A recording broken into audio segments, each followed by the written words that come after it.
Comenzamos con el último vídeo del tema 3, liberalismo y nacionalismo. En este caso vamos a hablar sobre el arte de esta época, el romanticismo, el realismo y el naturalismo. Durante el siglo XIX van a predominar estas corrientes artísticas. Comenzaremos hablando del romanticismo. El romanticismo surge como reacción al neoclásico del siglo XVIII. El realismo y el naturalismo van a buscar plasmar la realidad social que surgen con las revoluciones liberales y con el movimiento obrero. El romanticismo en arquitectura nos encontramos con construcciones de estilo neogótico. El gótico, que es un estilo medieval, se van a realizar edificios, normalmente bastante grandes, de corte político, que imitan al gótico medieval.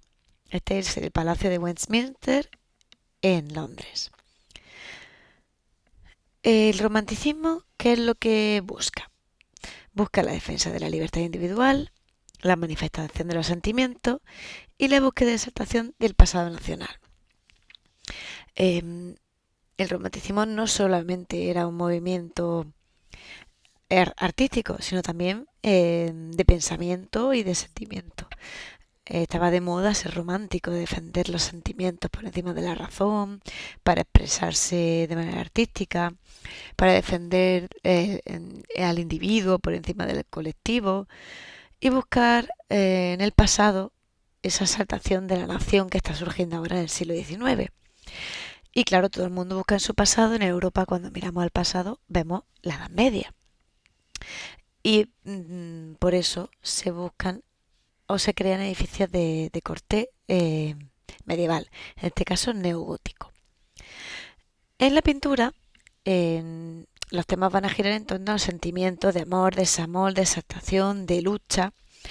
Van a destacar artistas como Francisco Hayez, Jerry Cole o Delacroix. También tenemos a Turner, que experimentan con la luz y el color. Son pinturas que buscan la exaltación de los sentimientos y van a intentar ir más allá de lo tradicional. En escultura se va a ensalzar o se va a primar los procesos de lucha contra el absolutismo y por la independencia de los pueblos. Por ejemplo, el que nos muestra aquí la diapositiva, la Marsellesa de François Rude, que está en el Arco del Triunfo de París. El romanticismo en España se va a desarrollar en la segunda mitad del siglo XIX, que está reinando Isabel II, luego el sesión democrático, la monarquía de Madrid de Saboya, la Primera República y la restauración de Alfonso XII. Bien, arquitectura, ya hemos dicho que el romanticismo mira hacia el pasado y en España vamos a encontrar el neomudéjar. El mudéjar es un estilo artístico que se va a dar en la Edad Media española, sobre todo en el sur, en la zona de Al-Ándalus, y el neomudéjar tiene mucha repercusión en el siglo XIX. ¿Qué materiales van a predominar? Pues el ladrillo y el arco de herradura, que vemos perfectamente en la imagen. Ejemplos de este estilo neomudéjar: el Gran Teatro de Falla de Cádiz, que es lo que tenemos de fotografía, el balneario Vichy Catalán, la Malagueta, que es la Plaza de Toros de Málaga, la Monumental de Barcelona o las Ventas de Madrid. ¿Por qué plazas de toros? Porque en el siglo XIX se extiende por todo el territorio nacional las corridas de toros como un elemento propio de la cultura del país. En pintura se van a exaltar figuras y hechos relevantes de la historia. La pintura va a ser histórica y van a destacar artistas como Eduardo Rosales, Francisco Pradilla, Mariano Fortuny, con cuadros como el Testamento de Isabel la Católica, que es el que tenemos aquí abajo, Doña Juana ante el féretro de su marido, que es impresionante ese cuadro de Pradilla, o la Vicaría de Fortuny. También, aparte de la pintura histórica, se va a realizar retratos costumbristas para mostrar la realidad de la sociedad española, que están ahí entre el romanticismo y el realismo. Y se van a dar en la escuela sevillana con Cabral y Guzmán. Manuel Cabral y Manuel Rodríguez Guzmán. El realismo, los artistas de la corriente realista y naturalista van a buscar plasmar la realidad y además de forma objetiva. No solamente se va a dar en pintura, escultura o arquitectura, sobre todo en pintura y escultura, sino también se va a dar en literatura, el realismo en España y en Europa. ¿Qué es lo que va, de qué va a hablar el realismo en la literatura? Pues de las nuevas formas de vida de la burguesía. Son un eco, un muestrario de la vida de la burguesía del XIX. Y tenemos autores tan destacados como Flaubert, Pérez Galdós o Tolstoy. Eso es el realismo. El naturalismo va a recoger las contradicciones de la ciudad industrial o de las condiciones de la clase obrera. Nos va a mostrar la otra cara. Si el realismo habla de la burguesía, de la vida de los acaudalados, el naturalismo recoge la contradicción, la vida miserable. Y estos autores, ejemplos de estos autores son Zola o Clarín. En literatura. En pintura nos encontramos con autores importantes como Millet, Courbet, Daumier, que van a retratar al pueblo llano y al mundo rural francés. Por ejemplo, Millet tiene aquí La Espigadora o El Ángelo, que retrata la vida de las campesinas en el siglo XIX, o El vagón de tercera clase. Mientras que en España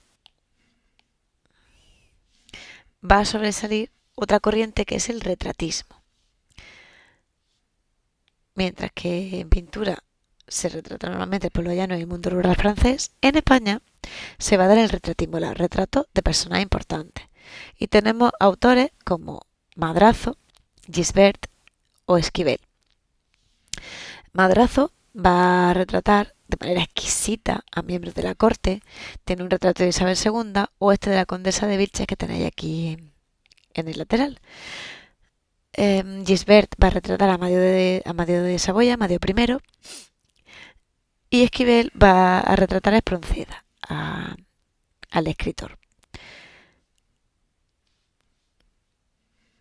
Dentro del romanticismo, el realismo y el naturalismo, tenemos que hablar que en el siglo XIX se va a crear un nuevo concepto de arquitectura y se van a producir una serie de cambios urbanísticos que van a modificar el panorama de las ciudades.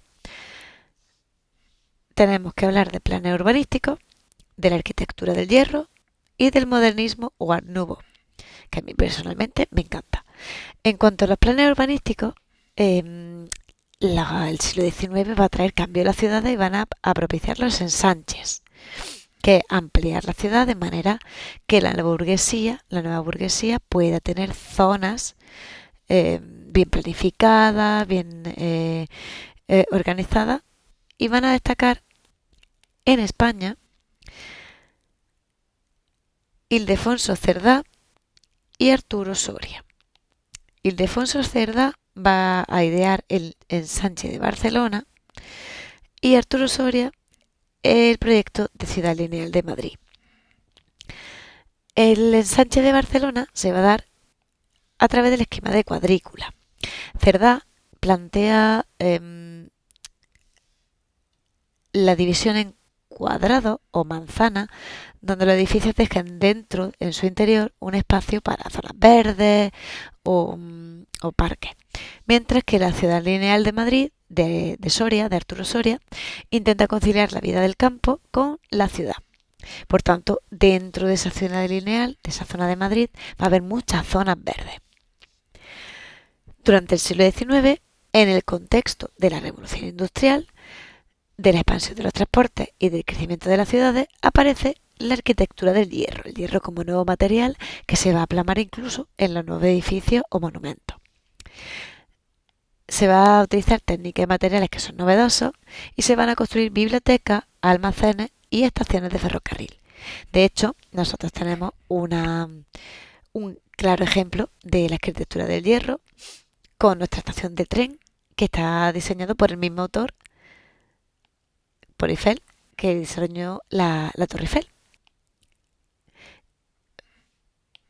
Bien, el ejemplo perfecto de esta arquitectura del hierro, no podría ser de otra manera, es la Torre Eiffel, que se diseñó para la Exposición Universal de París de 1889.